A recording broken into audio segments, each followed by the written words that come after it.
Welcome back mga kaaldab. Ito na naman po ang inyong lingkod, si Mr. Destiny. At magbibigay po tayo ng pinakamainit na update po ngayon sa social media mga kaaldab. Ito yung pinaka-latest na naman po na pinag-uusapan po ang pinakabagong Lenten special nila Maine Paul Carson at mga legit dabber cards. Ebidensya at resibo mga kaaldab na 101% updated po tayo. Di po ba? Kaya nga po yung iba nagtatanong kung ano na nga po ba ang pinaka-latest, kung ano na nga po ba yung pinaka-ganap. Di po ba? Sabi ko nga po sa inyo dito po sa channel ni Mr. Destiny, lahat po ng mga gusto nyo pong mapanood, mapakinggan, relax lang po kayo. Di po ba? Katulad po nito, hindi natin alam kung kailan nga po ba kuha to o talagang wala na po siguro si Mengay nasa South Korea na po siya. Oops, issue na naman Mr. Destiny. May mga bagay-bagay nga po kasi mga kaaldab na mapapansin nyo naman po na parang may mali. Hindi po ba? Sinasabi ko lang po ito para lang po sa kaalaman ng lahat, lalo na nga po sa mga taong dumadaan at bumibisita po sa channel ni Mr. Destiny. Ngayong nasa South Korea na nga po si Alden, marami tuloy nagtatanong, Mr. Destiny, eto na yung inaantay natin, eto na yung ebidensya at resibo na si Mengay at ang pamilya niya 101% South Korea din po yan. Di po ba? Although sinasabi ng iba wala naman daw po tayong ebidensya at resibo. Wala naman daw po tayong magpapatunay na nasa South Korea po si Mengay. Wala naman pong pilitan at hindi naman po natin po pwedeng sabihin na magkakasama nga po sila. Pansin nyo po ba na napakaraming maleta na dala ni Alden? Pero kung titignan nyo naman po mag-isa lang po siya. Di po ba? Nasaan si Mama Ten?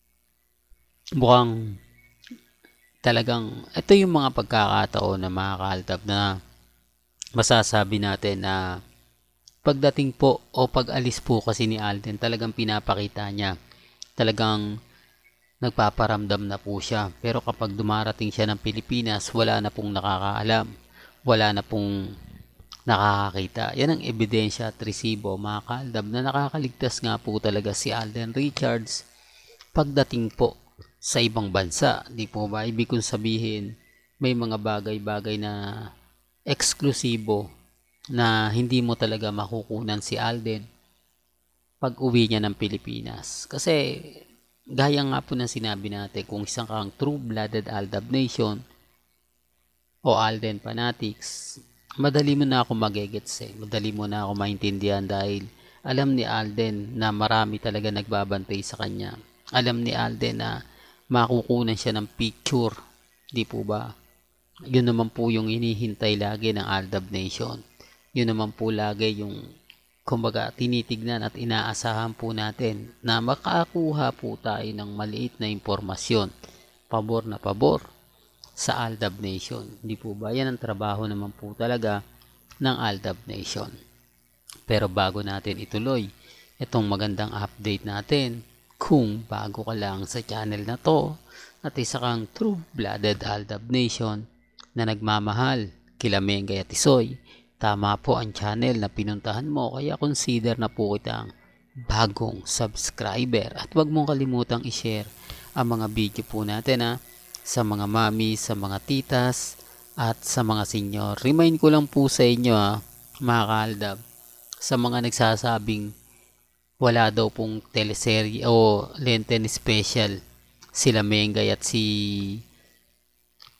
Labosing Karen. Ito na po yung ebidensya dun sa mga nambabash po sa atin, sa mga nagsasabi na hindi nga po raw totoo yung mga binabalita natin, hindi raw totoo yung mga sinasabi natin. Ito na po yung simula. Di po ba? Alam niyo sa totoo lang po yung mga nagre-react ng ganyan, hindi naman po talaga updated Hindi naman po talaga sila yung tipong maraming alam, di po ba? Although sinasabi ng iba na nako late na naman niya si Mr. Destiny, hindi na siguro ngayon mga kaaldab dahil lagi ko naman pong nakukunan ng mas maaga. Ang problema lang po mga kaaldab, kapag mas maaga ka kasi, ibabash ka lang. Hindi po ba? Lahat ng pambabash, makukuha mo. Lahat ng mga pang-iinsulto, pang-aasar, masalong-salo mo. Hindi po ba? Ngayong may ebidensya at resibo na po ako na ito na nga pong Lenten special ay ginagawa na nga po, at ito na nga po yung ebidensya at resibo. Sa tingin nyo mga kaaldab, may pupunta nga po ba para lang magsabi na tama si Mr. Destiny? Ano si Mr. Destiny? Di po ba wala? Kumbaga, sabi ko nga po sa inyo, may mga bagay-bagay po na mas maganda pa nga po yung late ka na eh. Di po ba? Para hindi ka na mababash, hindi ka na mapagsasabihang fake news, pero ang panggera naman po nila o pambasag naman po nila, hindi ka updated. Di po ba? Hindi mo alam kung saan ka lulugar. Ganyan po talaga pagdating sa social media. Ganyan po talaga pagdating po sa mga pagbibigay ng update. Di po ba? Pasensya na po kayo kung bakit ko to sinasabi, para aware din po kayo, para alam nyo rin po yung mga nangyayari at nagaganap po sa loob ng Instagram, Twitter at Facebook. Ang importante lang naman po dito mga kaaldab, gaya nga po ng sinasabi ko at pinapaliwanag, maging matatag lang po kayo, maging kampante. Di po ba sa ngayon tayo naman po yung panalo eh.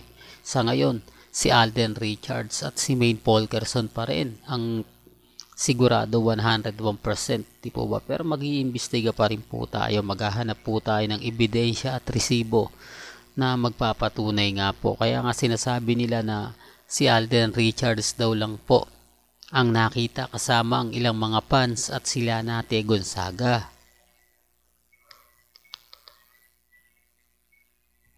Remind ko lang po sa inyo kailan nga po ba sumabay sila Mama Ten sa mga fans, sila Risa, sina Daddy Bay.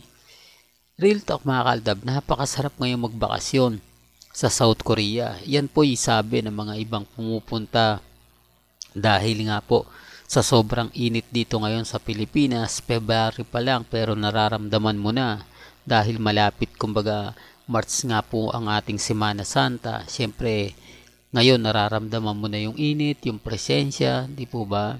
Sinasabi ko lang po sa inyo para lang po alam po ninyo. Di po ba, hindi naman po tayo namimilit.